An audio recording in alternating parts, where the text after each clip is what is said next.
No audio. Hey! Barbershop Podcast. Episode, what we got going now? 59. 59. Yeah. Did I catch you off guard there? A little bit, you know. Yeah, I was that. given the spiel, as I tend to do, and I love to Well, do. we're a little late because of, fun Well, it's stuff. a big deal tonight. It's a rock and roll show, Ryan. And I got to say, once again, I love Ryan. Ryan's, been an engineer, studio rat, a bit of a genius. I try to stay out of his way, and he's set up for you out there who are going to listen and watch this. A great bunch of music we got going in tonight. So, Ryan Cannon, how you doing, brother? Oh, much better now. Much better now. Relax. Much better now. We got Jordan Stiles in. Jordan, I'm going to have him here for the next 7 weeks. 7 weeks this young man is going to be here, and he's going to be learning. He's officially ours now. He's officially ours. Yeah, and we rode him hard tonight. Yeah, and we are. And the night's not over. It's not over. There's a lot of other stuff to do. Yeah. We're here coming from Boxo Studio right here in Hamilton, Ontario, and we strive to bring you the very best of music, original, awesome music that we have here in Hamilton, and tonight is certainly no exception. Who we have in the studio is someone, if you're not aware of, you certainly will be after tonight. It's Ian Andrews and the Smokin Scoundrels. Ian Andrews, how the heck are you doing, brother? We had a good weekend, I think. We Friday night. From what you hear, anyway. The feedback. Yeah, well, feedback's good. I'm very happy. Everything's really good here. You guys are great. We got all set up. Everything's nice. Rocking. So you brought in some great components of the band tonight. I know that it's a blues community, and we're going to talk about that. Talk about quite a few things in the genre. But I want to introduce the rest of the guys that you brought in the studio, who are so gracious to join us tonight. We got Dan Stajov. How are you doing tonight, Dan? Yeah, I'm good. You're good. Excellent. Tinkling the ivories, as they say, bringing a real soul to the blues. And on drum, we got Tom Lamontagne. Tom, it's a tough gig to play the drums not too loud and still play them with authority and sweetness. And I think you got it nailed down tonight. Right, you seem like you guys are a good kitchen party bunch of guys. And we got Sean LeSage, who I've seen on a number of open stages. I've seen him play guitar, incredibly, and he plays bass, and he does not come across as a frustrated guitar player on bass, which is saying something. And you guys are sounding great tonight. How the heck you doing? I know we got some people with some obligations to getting out of here, so we're going to get to music fairly quick, but I want a little quick introduction and talk about the blues. And I was talking before the show about how I was introduced to the blues, different periods of my life, when I was 12 or when I was 18. How did the blues come to you? Well, I guess we'll start with me. I got a similar story to yours. I got into the blues. It was Cream. Cream was what got me into the blues. Clapton, I love Clapton. Clapton's the man. I've got quite a few different favorite guitar players between Freddie King, Albert King, Stevie Ray Vaughan, who was really, really influenced by Albert King, as well as Lonnie Mack, who's great guitar player. How did you? About him. I mean, you're a relatively young guy. Like, how in the world do you have access to like these awesome records or these awesome? Obviously, there was someone in your family who was big into the blues. You know what? To be honest, there weren't too many people in my family that were heavy blues lovers or anything. But my mother, she listened to. She had some good taste.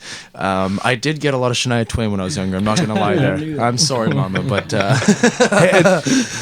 I gotta say that, but I also had bands like like the very first band I ever put on myself. I think I want to say I was 4 or 5 years old. I remember walking up to the stereo, which is now I have that stereo, so it's kind of trippy. But anyways, I walked up to that stereo. I plugged my headphones in, and I put on Kiss. You Wanted the Best, You Got the Best live album.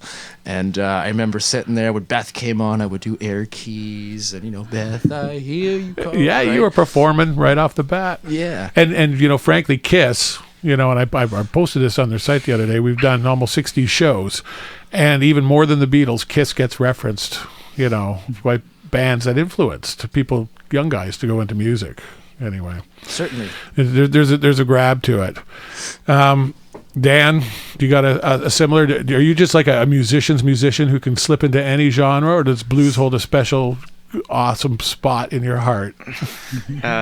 You play it so convincingly, so it's either one or the other, right? Well, it's I'm more of a jazz player, actually, But jazz and blues do have similar. They do. I mean, blues was first, and then blues branched off into like jazz and rock, and they're different, but both come from the same roots.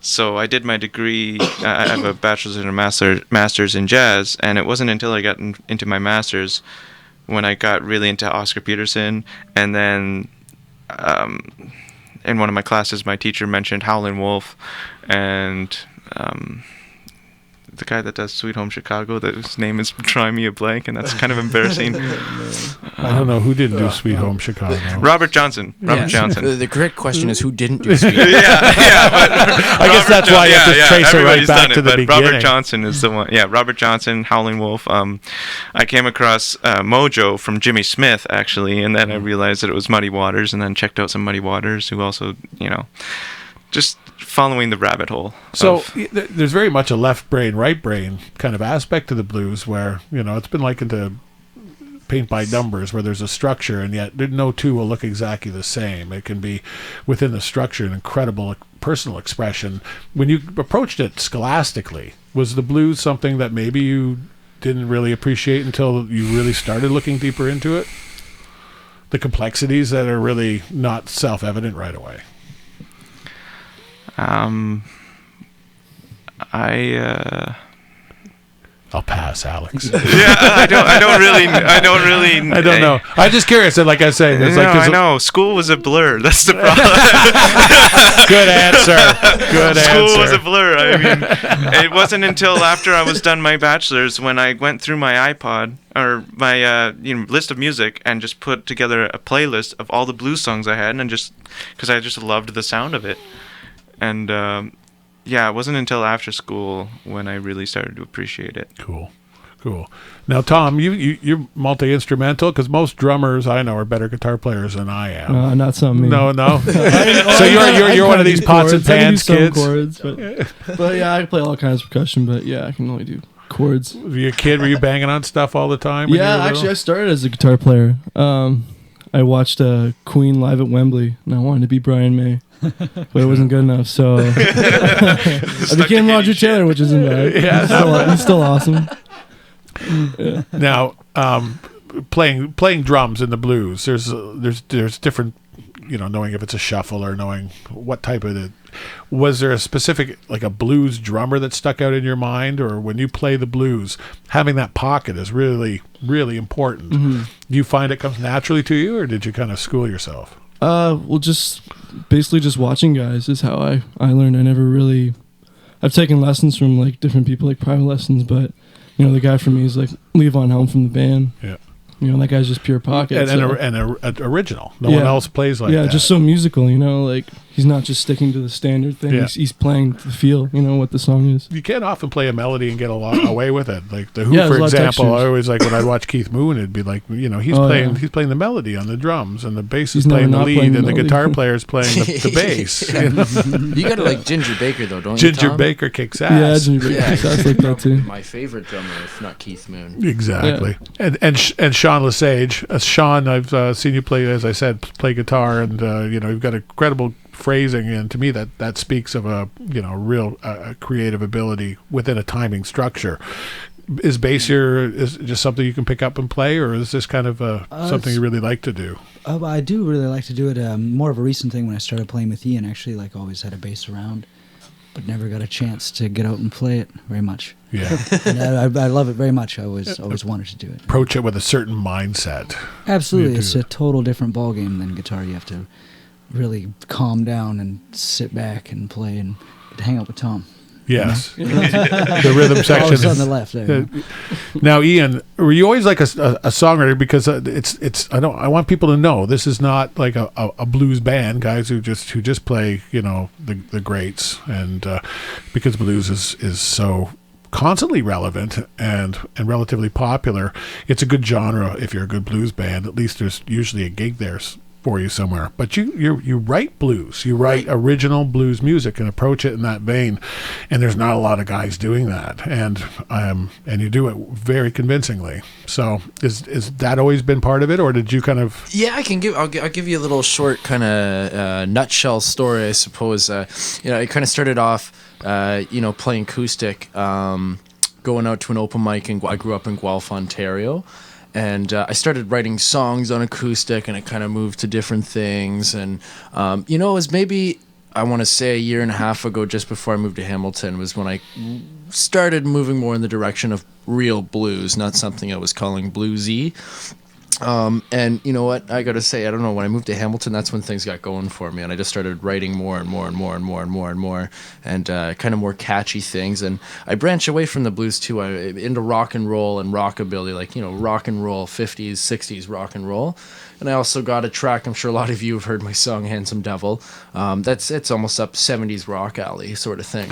Yeah. I mean, so like someone like Colin James, for example, he was a blues guy, but he came in, he was playing, that stuff was crossover. It was played on rock radio, it was played on pop radio, because he had that combination. And the blues, I think, music is very personal, like a lot of art. People will put up defenses, and blues has that kind of cachet or reputation where people will go, okay, this is something that has credibility, right. So, and then the other thing is, now that I'm in that, how do I establish myself as an independent, as a unique artist? So when you play, are these the things that come to light, like playing other your influences? Because with the blues is, not a lot of people get sued in the blues, because it is a thing that gets passed on. It gets passed on. Yeah, definitely hearing it for sure, like just the influence. But you know what? I've honestly, I've got to say it, there's so many people around here that just influenced me. Like Sean influenced. I remember meeting Sean the first time. I got some good guitar influence, some good soul influence from him. Really playing with soul on the guitar. Another guy, just did a show with him actually on Saturday night at the Mask. He was our special guest, Mr. Brant Parker, incredible guitarist from Thorold. He's got a great jam. I was going out there a little bit, met him. Fantastic guitar player. There's just so many different musicians, even on different instruments, that have completely influenced me to do different things, all kinds. Excellent. Well, we're going to do a little bit more chatting later, but I got that out of the way so you guys could play some damn music. Right, you were sounding really good in sound check, and Ryan's got you dialed in. And think about the blues is it's the foundation that everything else is kind of built on, and it's I think someone said it's what feelings sound like, or what emotions sound like. So if you've got the blues, it's a good way to get losing it. Right, cool. Here tonight at Barbershop Podcast. All right, I guess we'll start with Need Your Love. All right, ready? 1, 2, 3, 4.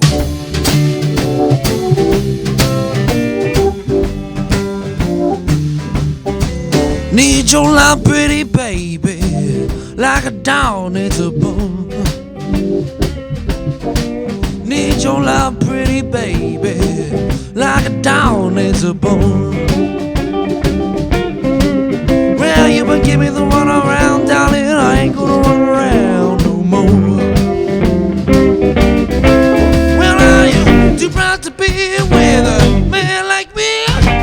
You never think that a woman is a young so pretty baby, from my head to my feet.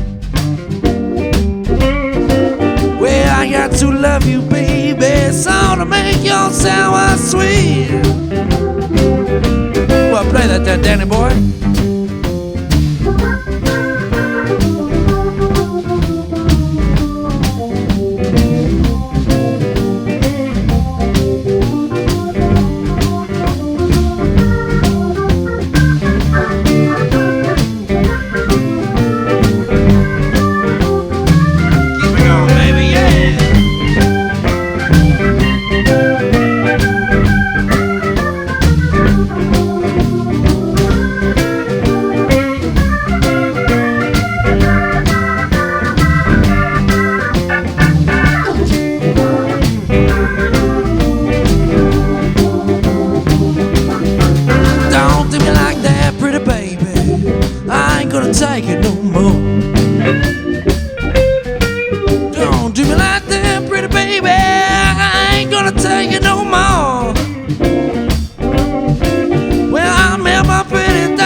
rock and roll. Ooh, yeah, baby. Ian Andrews and the Smokin Scoundrels laying down some blues here at Boxo Studio at barbershoppodcast.com. Brought to you by our sponsor this evening, Picks and Sticks Music on Lock Street in Hamilton. You've got to visit Picks and Sticks Music. Go see Jamie. Go see Jack for probably some smoking drum lessons. Chris will fix you up. Everyone in there, West End of Hamilton. Picks and Sticks Music, friend of the show, and certainly big part of the musical community. Hopefully opening up a second location near you. So let's talk about location. Hamilton, a lot of people talk about a TH&B sound, that there was, because of the logistics of the situation, the blues greats and the jazz greats coming up. Anything in Canada came through Hamilton. You know, if it was going east, it was going west, it came through Hamilton. And there was a show to be played and there was $1 to be made. And so this legitimate blues scene grew in this town, and it really looks like a blues town, doesn't it? Like Hamilton is a place where you think, you know, this should have a thriving blues scene, and it does, you know, and it does, and you guys had Biscuit Boy as well, which was King Biscuit Boy was a big influence for me, huge influence for me. Definitely, when I heard Biscuit Boy, I think my eyes popped out of my head. It just changed it for me. Like I'd heard people play harmonica before, but I'd never heard that. I'd never heard someone make a talk, you know, like communicate at that level. Guitar playing, is there a lot of guitar heroes for you growing up that you try to emulate, or you just picked it up? And to tell you the truth, like I said, I got right into Cream, Clapton. Freddie King was a huge, very underrated guitar player, but huge influence. You'll definitely hear a lot of Stevie Ray Vaughan in my guitar playing for sure. There's all kinds of guys though, even just a simple sound or just the way someone plucks a note. Keith Richards, definitely. There's just way too many to be named. Richie Blackmore. I gotta say, Richie Blackmore is probably a quarter of the reason I play a Stratocaster. Definitely. Yeah, and the red one, I saw a great special on the red one. Like that was the one that the first in England, you know, the first, and I forget his name, but he was like a big pop star, and he had the red Strat with the white pick guard, and everyone, you know, from Jeff Beck to Pete Townsend, everyone had to have that guitar.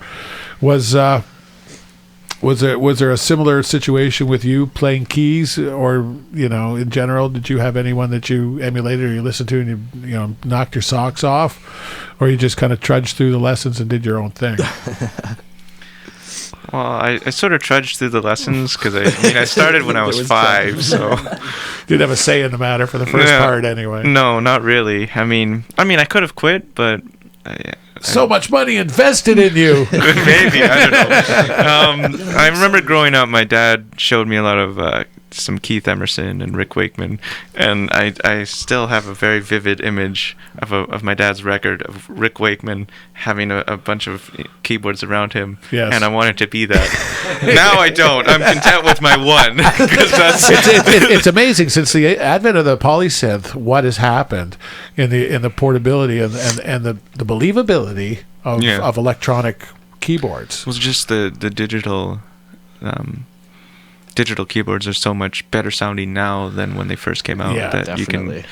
I mean, I didn't even intend. I had a different Hammond keyboard even, still a digital one. But then I fell in love with this guy in the store, and it has really good everything.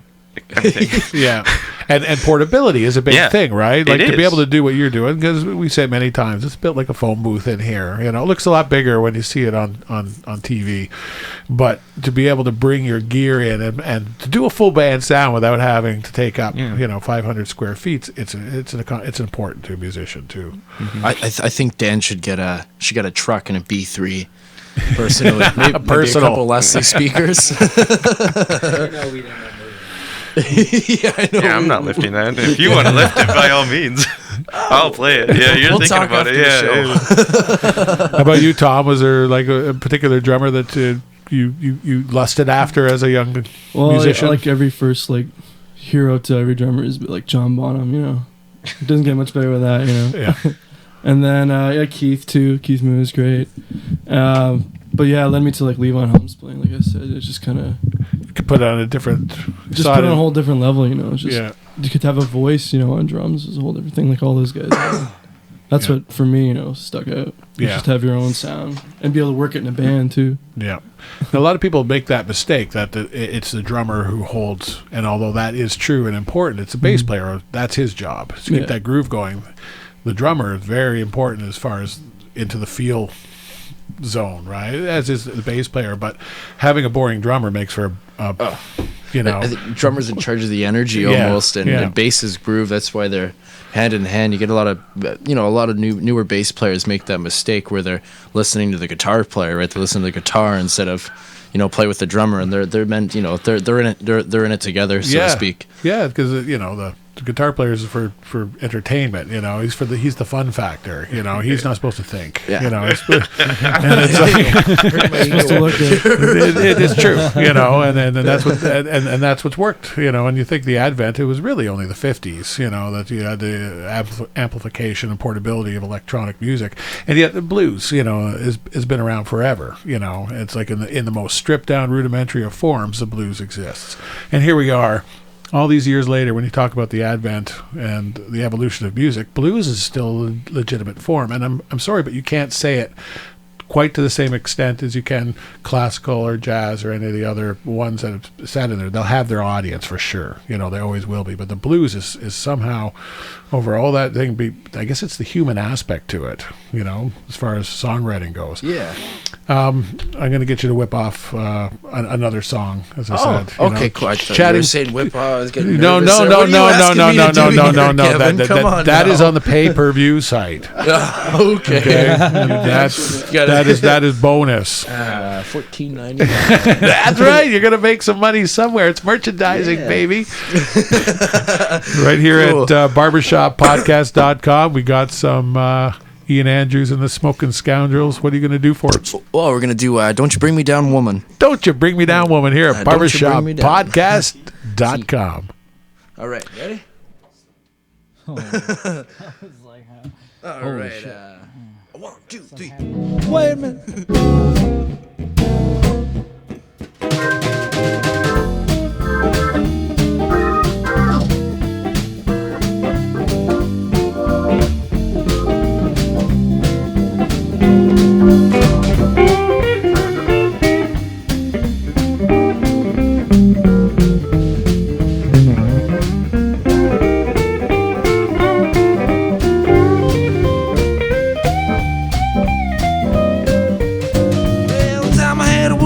She played fast, she had a twinkle in her eye, she had a trance in her stare. I thought life was good, bad luck was out of my head. Oh well, my baby left me tied to the goddamn chair. Don't you bring me down, woman. Don't you bring me down, woman. Don't you bring me down, woman. Don't you bring me down, woman. Don't you bring me down, woman. I've already been there. I tell you, Danny Boy's been there, yeah, baby.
Don't you bring me down, woman, I've already been there. Oh, don't you bring me down, woman. Don't you bring me down, woman. Don't you bring me down, woman. Don't you bring me down, woman.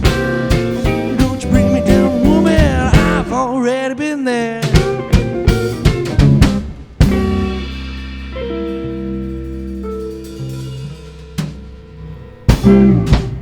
Don't you bring me down, woman. Not tonight. Not any night. There you go. Case for the blues. I tell you, a broken heart. You get together, you hear some blues music, you have a couple cold beers. It all melts away, doesn't it, Ian Andrews? Yes, sir. That tells you it's the truth. Don't you bring me down, woman. Prophetic words indeed.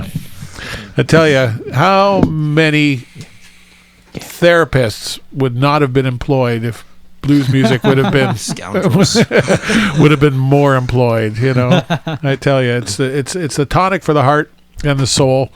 Talking to Ian Andrews and the Smokin Scoundrels, dropped by Boxo Studio for a little session here at barbershoppodcast.com, talking about the blues in general, but let's talk about the Smokin Scoundrels. Talk about the genesis of this band and how it got together and how these guys kind of came into the net. Well, I've gone through. I've had a couple lineups. I've played with a lot of great players since I've moved here. When I first moved here, I waltzed into Homegrown Hamilton for Dave Gould's jam, which is now on Thursday nights, by the way, not Tuesdays anymore. Yeah.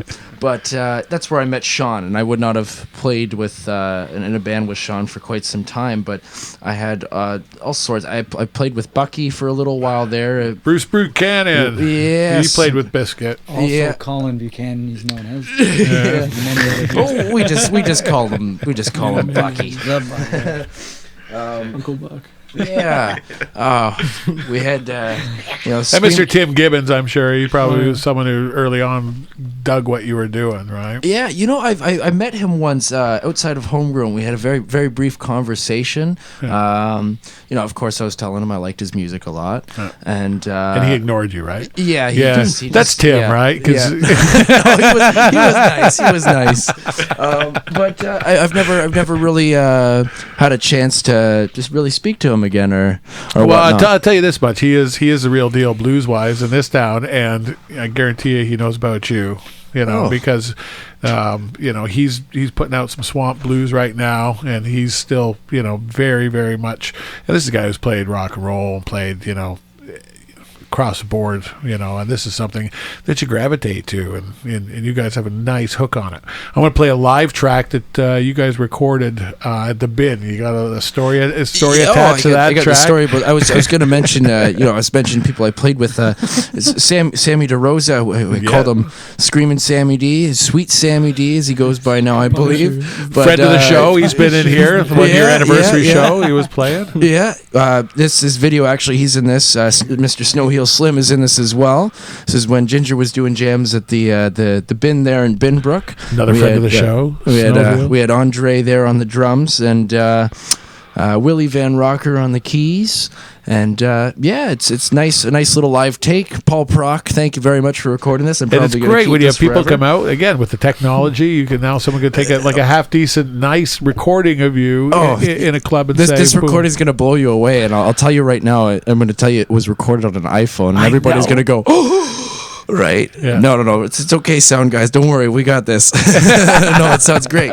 Well, we got a little. This is a tune called "Handsome Devil." A lot of people called me "Handsome Devil" for a little while. They didn't know my name, but I'm cool with that. You look a bit Satanish, and that's a good thing. It's hand in hand with the blues. A little evil, good sex appeal, I suppose. All right. Well, we're going to give it to you right here from barbershoppodcast.com. We've got some Ian Andrews and the Smokin Scoundrels.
Ian Andrews and the Smokin Scoundrels right there live. If you want to hear live music, you got to go out. You got to see it in the kind of establishments that are willing to support live music. Get your View magazine, get your Hamilton Spectator, go online. You can Google Live Music Hamilton, and there's going to be a list of places that you can go. Support the places that are willing to support live music, because it really is, a life builder. You go out, you can watch a movie, or you can go out and have a drink or two and listen to some great original live music. Well, the rest of the guys have kind of skedaddled because they've got their places to go, because it's the life of a musician, right? Nighttime is the right time, and you go out and you make your dime, and they're doing that. But Ian's staying with us, and he's going to lay it down a little bit old school with the acoustic blues, and a little more chat about how he's come up in Hamilton. He's not a native son, but I got a feeling that you wear the coat well. You like the city, right? Yeah, that's correct. It's it's kind of wrapped its arms around you, and I'm certainly glad to have you here playing some music. So what has been for you the great driving force that has kept you in music? It's clearly not the fame and fortune, although that's something you strive for. What is it that makes you continue to do what is quite often a very thankless thing? Oh, it's definitely the passion, for sure. I've got to say it's the passion. I'm extremely passionate about it. I mean, you ask anybody, and it's generally, I talk about it a lot. It's all I'm thinking about. Maybe I'll be walking down the street. I'll have a line pop in my head just from looking at something. It'll just give me a line like that. Just give me and then I'll have a groove pop in my head right away. And I got to remember to write those things down and whatnot. But also, too, just sharing my music. I'm not going to lie. I love being in the spotlight a lot. I'm not going to lie. You shouldn't be ashamed. Being an entertainer and being a legitimate front man is a job. Yeah. I just love making people smile. Freaking right. Honestly, that's just what, I just love doing it. When I go out to a show, I love to have a good time. I want to make it a good time. I love to cater to everybody, cater a nice show. When I book a show, there's some of those stereotypical musicians that show up with their greasy long hair, and they're just there to make a buck. There are gigs like that for sure. But when I do a show, I put on a show. Like, for example, I've got a show, just kind of a last minute thing. I'm doing a show at the Corktown actually this Saturday night with Sean LeSage, and we're all playing together. Everybody you've met here. Tom will not be there, unfortunately. We'll have Steve Barnes, who's actually Brent Parker's drummer. Right. He plays with Brent Parker, but we'll be there Saturday night, and we're actually doing something like, it's called Blistering Blues with Ian Andrews and Sean LeSage. Very nice. Yeah, so I mean, Sean's gonna do a set. We might even both do 2 sets. Yeah. Just pretty much that's it. So when I do a show, I very, very, very much like to do a show. A lot of bands don't do a show anymore. They just get up there and play. I like to do a show. It's always been a big deal to do something other than phone it in. And if you're playing the blues, it's a sexual thing. It's not. When you are a blues man, it didn't matter how old and decrepit that blues man was. He got it. He was getting the ladies all the time because of the thing you mentioned, mojo, sexual energy.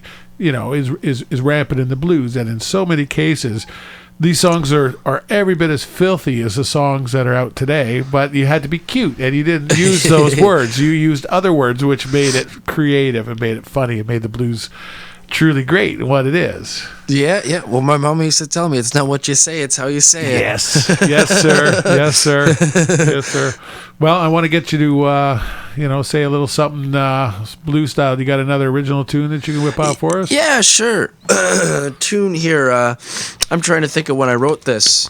This would have been when I first moved here, actually. It's a tune called Long Gone On Down That Road. I got a couple songs I write, and I put brackets in the title. This is one of those bracket songs. Nice. So it's Long Gone On Down That Road.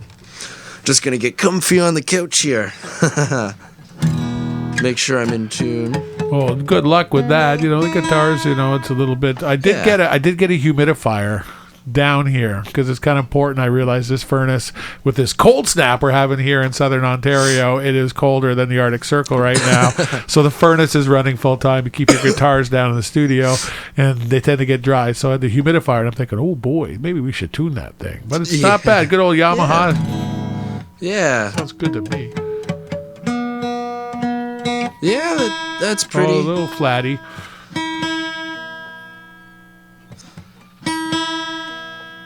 Just It's get in- that. Sorry, folks, bear with us. It's in blues tune. It's a blues. It's in blues tune. Now it's way sharp. Yeah. Yes, it is. There we go. It's a little This is better. the All right. glamorous part of playing music.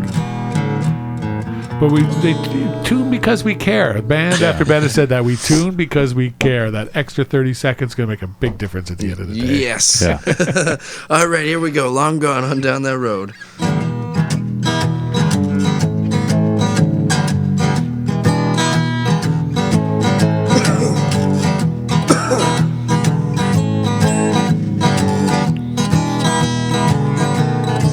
Well, I ain't gonna be your taxi driver. I ain't gonna be your once in a while. I ain't gonna be a roller coaster rider. All I wanna be is your satisfied. Well, my baby said to me, there's no way she could. I ain't got no money, no, I ain't no good. Well, people been talking about my reputation, and subliminally I'm an abomination. Well, I tell you, pretty baby, I give you all my love. You're long, long gone on down the road,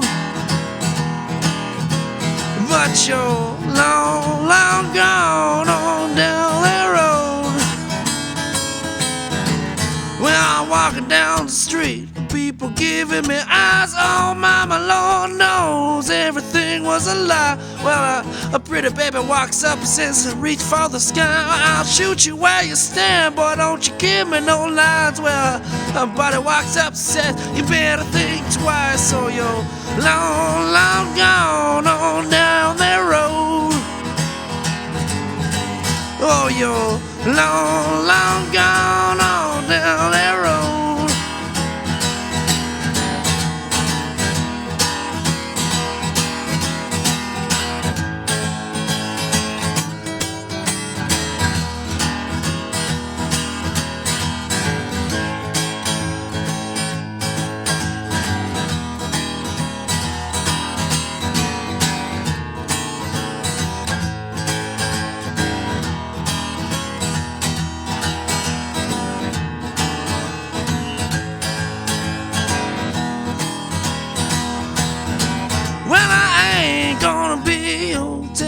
Driver, I ain't gonna be once in a while.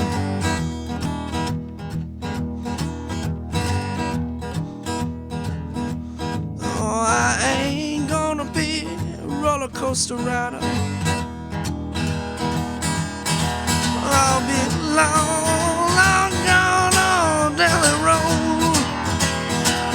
Oh yeah, well I ain't gonna be your taxi driver. I ain't gonna be your once in a while.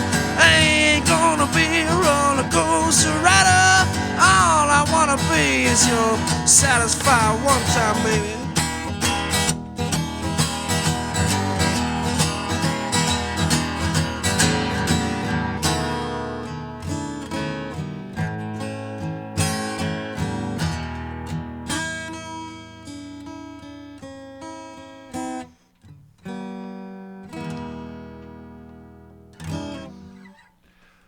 Love gone good, love gone bad.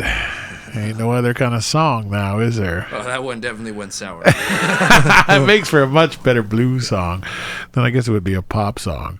But the blues has been with us for so many years, and we give testament to it this evening. Ian, I'm so happy that you have made it kind of a calling, and you alluded to it, but is it something that you kind of stumbled into, or you just said, you know what, I just love so much about this and my style lends itself to it? Well, there's rock and roll, of course. I gotta love rock and roll. That's the other half. I went through a ton of phases, like a lot of different people. What I started out with was 3-chord punk rock. Yeah, same with Slim, right? When he was in here, I said, "Well, you're a punker," and he goes, "Yeah, I started out punk rock." Yeah, absolutely. 3-chord punk rock. That's what I got. Actually, my first band ever. I was 12 years old. The only concert we ever played was in my parents' garage, and I remember my little brothers. I got 2 younger brothers, and my mother were selling pop because we were all Atta girl. we were all 12 years old, right? And there was like, it's not like we blocked off the driveway and asked for any money or anything like that. So yeah, so what an obstacle course. yeah, so I mean that's what I started out with was punk and ska. I think I was in a metal band for a little bit. A lot of young guys do the ska early on. I found that, because it's got the energy and the sharpness, and then you can chop those 3 chords. Yeah, absolutely. And so the blues got as he got a bit older. Yes, the shame list is growing, closing the dog door. It's been added to it. This is DOG. He likes Ian. He's come in and joined the show. So, dogs are featured prominently in the blues, Well, Sean LeSage is in the band. He's quite a dog. He's quite a dog. He's got that slow, soft style that works so nicely, eh? But Bye, buddy. See you later, DOG. Bye-bye. Oh, no, now the cat's coming down. It's a free-for-all. But getting it working, and I talk to a lot of musicians who come in here about this. You can't wait for the white knight to come, pick you up and discover you. You have to push yourself, and you got to work. You got to believe in yourself, and you have to go out there. And I've seen you at open stages, and people would say, "Man, these guys are so good. Why are they playing open stage?"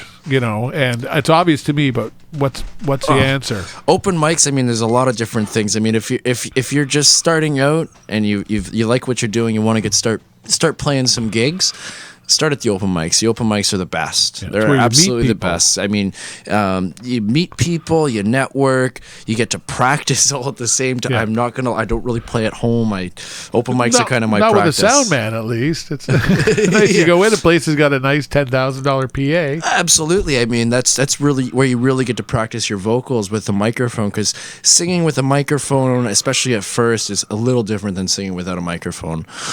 So it's open mics are just wonderful. And plus, if you go to a place and the bar likes you get a gig out of it, or the club or the cafe, whatever it may be, you can get a gig out of it. So open mics are great. It's how I started, and plus you get that 15 minutes of fame where you're like, wow, I would love to do this. And then you play a set and you're like, okay, I want to do 5 more now. And it really is just like anything else you invest, be it sweat equity or be the sweat equity you put into your day job to buy stickers or buttons. You're promoting yourself and you're getting your name out there.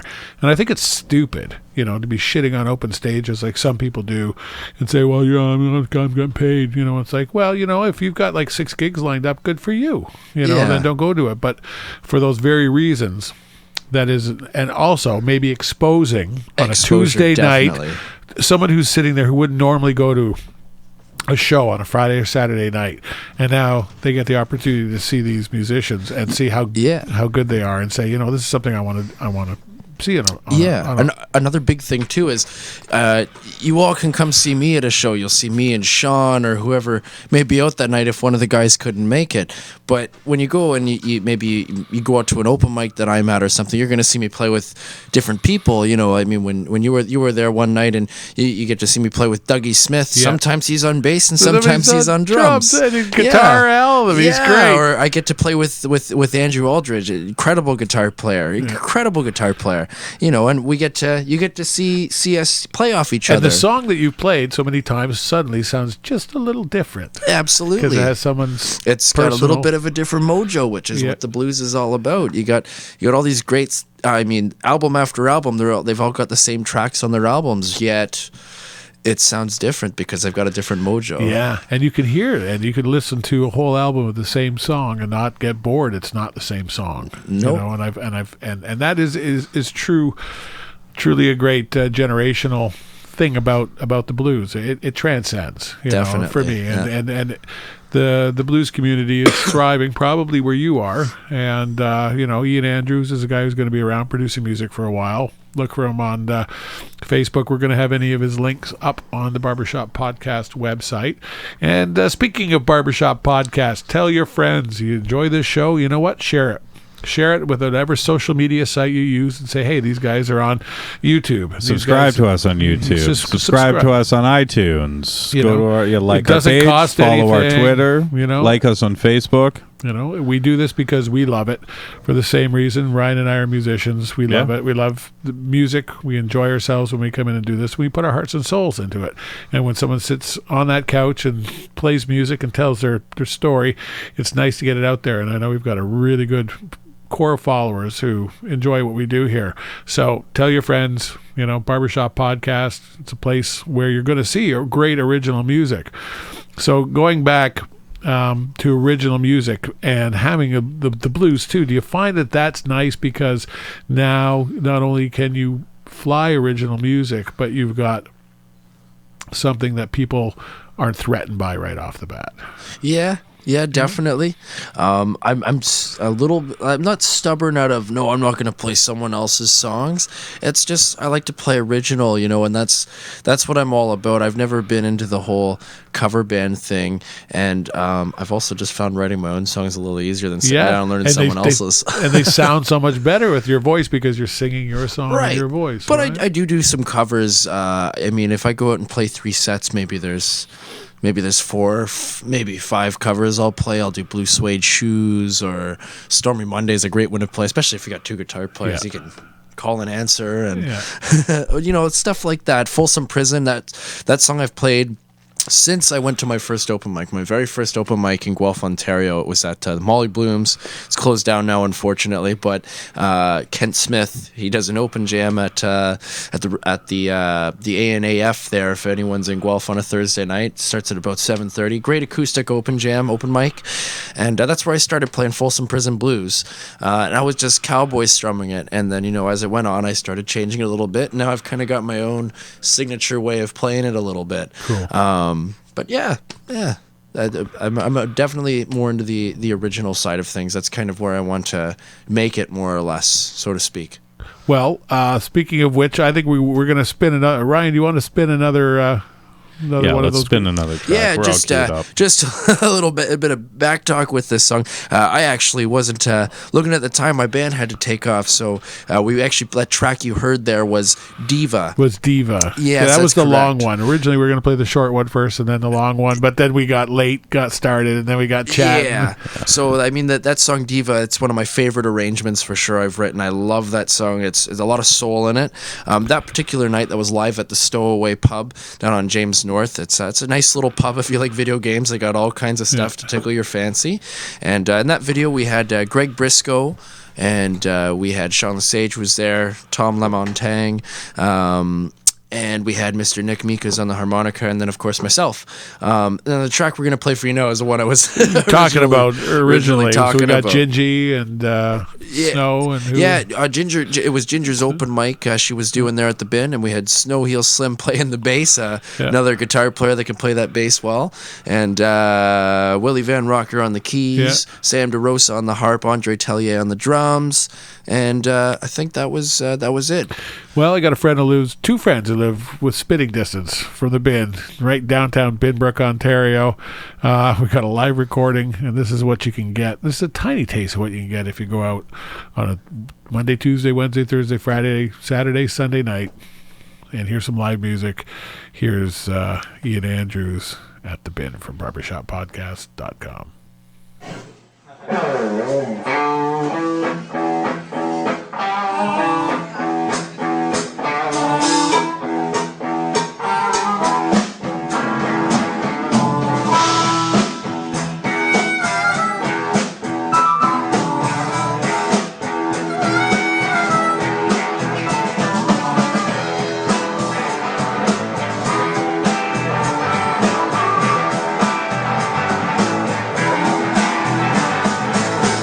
Just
Oh, yeah. BarbershopPodcast.com. Live at the Bid, Binbrook, Ontario.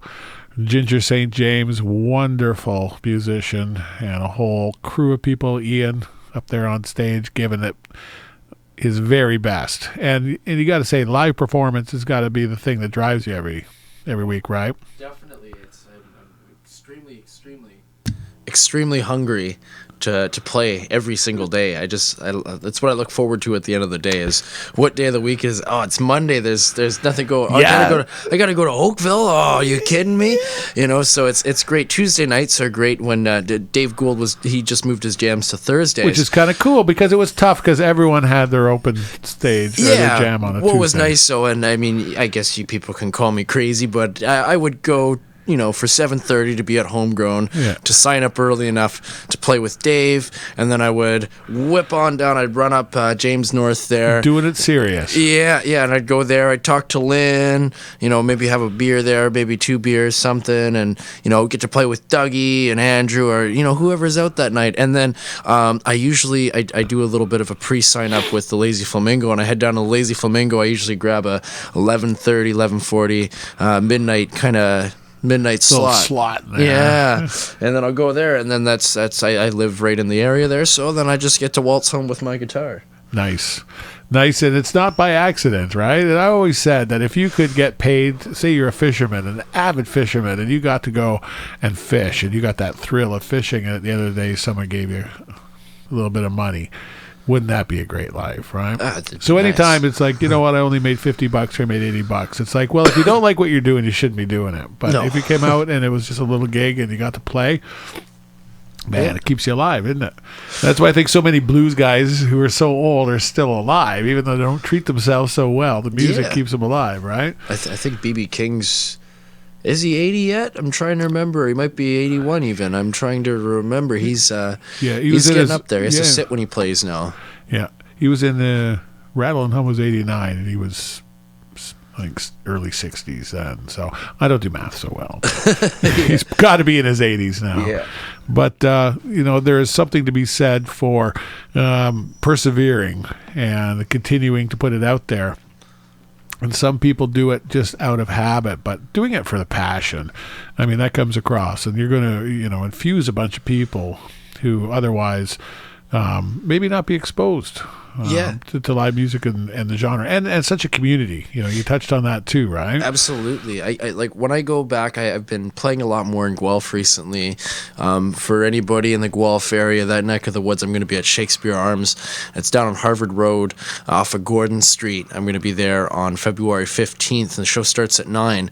It's a very nice sounding all wood bar. It's beautiful bar, but I'll be down there. But I go back to Guelph quite a bit, and there's not really, there isn't a blues scene really at all there too much anymore. There's some acoustic blues players. I know there's Mo Coffey. He's a great acoustic blues player, steel guitar player as well. It's a lot of folk and a lot of indie, different things going on there. James Gordon as well is another great artist from there, incredible. But I find when I go, that's what I like going back there, because not very many people have heard this rockabilly, live, or this rock and roll, this blues and rock and roll. Yeah. They haven't heard it. So I've always wanted to. I'm trying to find a way, to grab a nice room down there and get my hands on a room and maybe grab a Saturday and have guest bands come on, so that Guelph can get a little bit of Hamilton there. There you go. Have that vision. Catherine's be in the game. You ain't gonna score if you ain't in the game. That's all. That's I guess my ultimate goal, I guess you can say, is, besides I love making people smile when I do a show, is I want to inspire people. I want to inspire people and expose them to these things. They won't feel the same way as me if they're not musicians, so to speak, right? They won't understand the mojo, but they'll feel it. They'll feel it. It's like art. You may not know art, but you feel it. Yeah, exactly. And I've had some tremendous feelings from watching certain people. I mean, I remember the first time just so many people, like the first time I've just seen them play, just my jaw dropped, like absolutely, just jaw dropped. I couldn't believe the euphoria that was going through my body seeing these bands, seeing Sean play the first time I saw him play. I remember I saw him do his own version of Voodoo Child, and I thought, holy smokes. And this was my first Tuesday night, kind of open mic I waltzed into sort of thing. I just was like, oh, okay, cool, this place called Homegrown, maybe I'll like it, nice, okay, they've got great food, the coffee's amazing, great, wonderful. And I went down there, and I met David Nikoloff the same night. I met Pete from the Diamond Drapes, great rockabilly band, and I met all of them, Sean, and that was just a great night. I remember being just absolutely blown away by the music, and I was like, wow. It's a good thing. Yeah. It's always a good thing, live music. So we're going to get you to play one more of your sweet original tunes. Cool. We're going to find out what you're doing, and take it from there. So got anything in mind? You're going to pull something out of the I'm just trying to I'm between a couple of songs right now. Maybe something brand spanking new you're wondering about showing the baby off? Oh, you know what? I think I'll play this tune. It's a nice tune. It's called the Bad Boy Boogie, and it's a little bit of call and answer. You guys may have heard this. I think you've probably heard it before, Kevin. Love this song. It's got a nice call and answer. It's nice when you got a full bar yelling it back at you in the chorus. So here we go, the Bad Boy Boogie.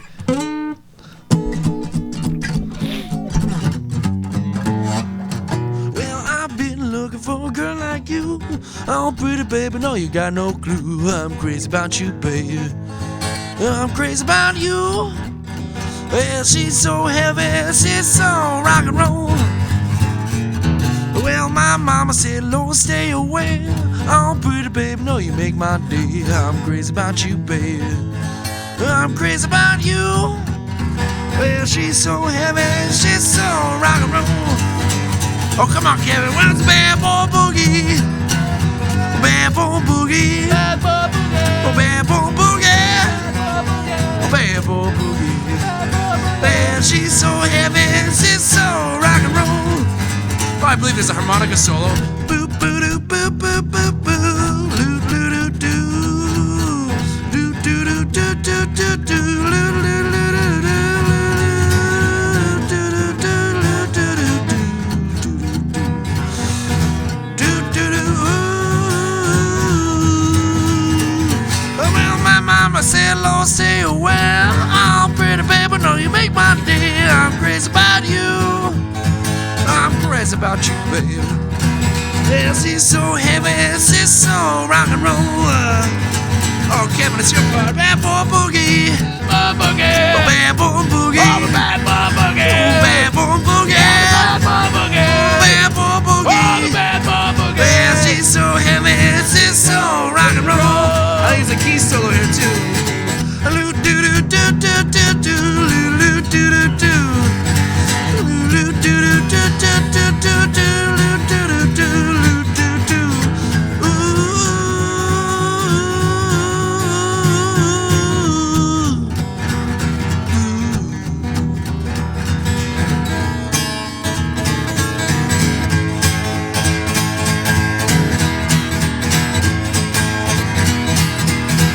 Well, you can sing it too. Bad boy boogie. Bad boy boogie. Oh, bad boy boogie. Bad boy boogie. Oh, bad boy boogie.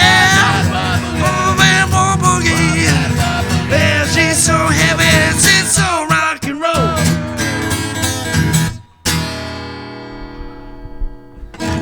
Well, if you ain't shaking your butt, you're dead. I'll tell you that much. Blues will make you feel good and make the bad times good. That was fun. It was fun, Ryan. I tell you. And you, as like Ryan, I still see you as like a relatively young man. Relatively. Like, where was you? Like, you know anything about the blues? Like, nothing. I know nothing. Never heard of it. Never heard of it before today. Actually, it's blowing my mind. It might be something to this. Yeah. I grew up on Stevie Ray Vaughan and Buddy Guy and all that. That was all in the house when I was growing up, and yeah, who doesn't have the know blues? what? Blues just seeds musicians. It breeds musicians, and I think it breeds tastiness. You know, for me, it was like when I learned, it's like I bought the heavy guitar Bible, and I opened it up and I learned the blues scale in E, and I stopped learning. I didn't. That's all you need to know. It really is. You move that around the neck. It's like it's like you play it. No, I can play the blues scale. It's like this. It's like that scale, but there's like three really great notes. Yeah, I won't give away all my secrets, but it's not often that I trail out of a pentatonic. It's like there's just something, right? It works. It's like a really great tweed jacket.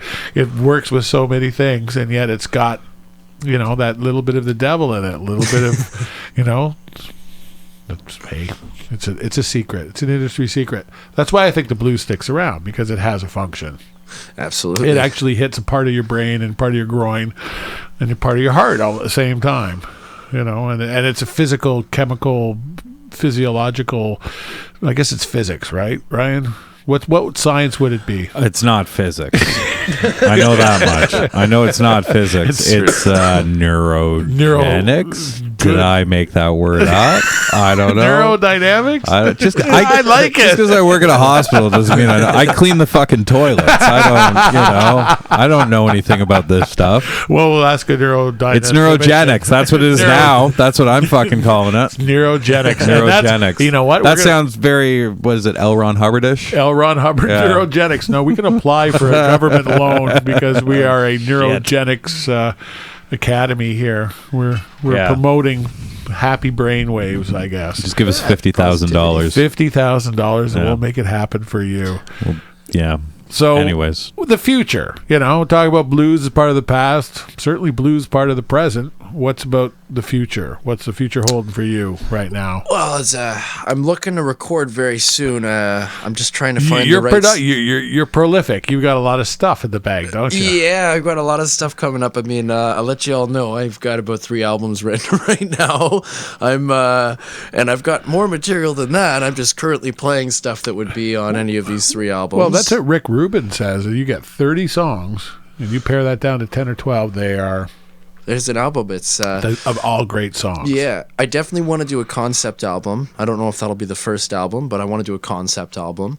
I want to do a live album as well, and I want to have some sort of show where I got a nice venue and maybe I've got a guest out that night, another guest, maybe, who knows, maybe Bram Parker will come out, we'll do a live album, that'd be pretty cool. But, something along those lines, I just want to do a live album. One of my favorite live albums is got to be Blues Power Live Wire, Albert King. I love that. That album's great. All the Kings are so great, aren't they? Yeah, BB Smooth, yeah. Albert King is... I'm a Freddie man. Yeah, me too. I'm a Freddie man. He's very underrated too. Yeah. He's got Plus so you much look soul like in him. that guy's Plus voice. I look like him. You look. We have to throw that on the website for this. We'll this AB episode. that one. Yeah, you look exactly like you're the white Freddie King. Yeah, you don't need to Photoshop him. I've seen Freddie some stuff King. on YouTube, and I heard Freddie King, but I saw some stuff where he would be playing an outdoor concert somewhere, right, where he's actually ripping, pulling, and oh my God, it's like these. It's crazy, and funky rock, yeah. stuff where you're like, that guy's been ripped off by like half the bands I grew up with. Like that riff is like right out of Uriah Heep or any kind of rock and roll. Yeah, a lot of people, they if they do know Tore Down, they think Eric Clapton, right? But Freddie King was just a really big influence for Eric Clapton. Freddie King has that on an album, Getting Ready, solid Freddie King album, and there's also alternate takes I've found amongst the internet. I don't pirate and music. It's such a great resource too. When you think about the musical, I mean, if anything, for all the evils of the internet, YouTube and being able to go click and put on a Newport Jazz Festival with whoever, Louis Armstrong, or whatever, like that is so precious. Yeah, you can literally almost 9 times out of 10 you can just think, geez, you know what? I'd love to see something with Buddy Guy, Stevie Ray Vaughan, hey, Jimmy Vaughan too, and Clapton and B.B. King all on a video. Okay, great. You pull up a Crossroads Festival video or something, and it's great. YouTube is excellent, and it's great for us artists. We want to spread our music around. I mean, I've got to say, there's some downfalls to our generation because, record sales aren't where they are, right? You can't put out a record and get rich anymore. You definitely have to tour. Yeah. You've got iTunes now, but we can spread information so much faster now. We can get ourselves out there. Marketing is a big thing for me. I do all the marketing and stuff for myself and the Scoundrels. No website yet, but I do got a Facebook page to check out. Ian Well, Andrews. we got people out there. I'm telling you, this guy is the real deal. He is fantastic, hardworking, honest, good-looking, smart musician, So, we do a lot of cross-promotion here at the podcast. We work with a lot of creative people. Let's get on this, people. Let's get Ian Andrews, like the most kicking-assest website going, because it's the sort of thing, and you're a smart man, be it recording your album or your website. You don't want to waste money. You don't want to be half-assed about anything. Exactly. And you got to know what you want. Exactly. I mean, I was talking about doing a live album. I'm really, I want to say almost strategic. And it's almost by fluke too a little bit, but I am strategic a little bit with my planning and releasing things and whatnot. Like I was talking about doing a live album. I'll probably record that, and it'll probably be a year to 2 years before I'd even put that out. But I'm going to put that out, as a nice full-length record, and maybe even have a double record. When I do my album, I want to put it out on vinyl. Vinyl's for sure. Wait, you lose so much stuff. I mean, Neil Young was pissed when it went. He was fucking pissed when it went to CDs.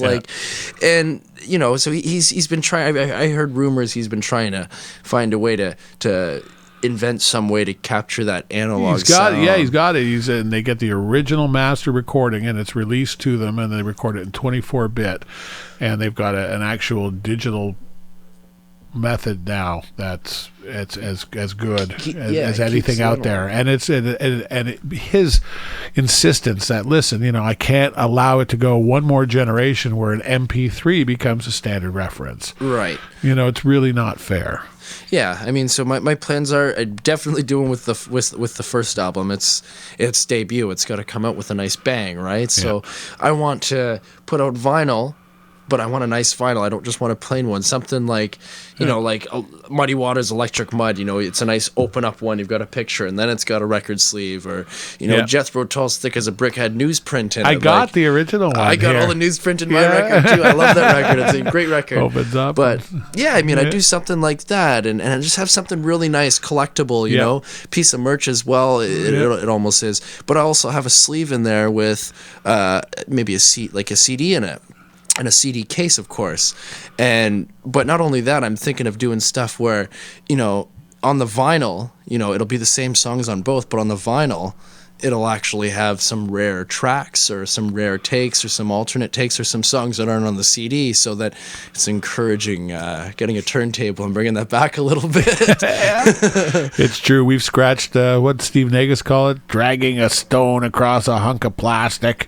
He's very much a digital man, right? But for me, I've recorded off of a nice British turntable onto a German burner and put it in the same crappy car stereo that my other store-bought CDs were in, and god damn it if you couldn't turn it up to 9 without no distortion, because there was no clipping, there was a full wave, and it just sounded incredible. Just absolutely, like that very, and that's still a digital transfer. But the same thing that happens when you watch TV and the commercials are jammed up, and then all of a sudden they're so much louder than the programming, then they raise the program. When you fix everything by raising levels, the discrepancy. So choice is good, and being selective is good. So we're really fortunate here, because Ian Andrews is the real deal. He's got 3 albums worth of songs. He's out every other night busting his butt on the music scene, and you're going to be able to see in a couple of years, I saw that guy on Barbershop Podcast. You know what? I want to thank you for coming in, bringing the guys in, giving us a treat in here. It's been a great time. Looking forward to what you're going to be doing in the next year, and certainly having you back here again. Absolutely, anytime. Thanks for having me, Kevin. And it's unfortunate the other guys had to take off, but it is unfortunate. It's the life of a musician. More beer for us, right? Yeah. Exactly, more beer for us. And that's the plan for the rest of the evening. No, I'm not that narcissistic. That's right. The blues are going away. Yeah. Here we go. Episode 50. Episode. Another new word for tonight. 2 new words. 2 new words. Call Webster's. Have a good one. All right. See yous.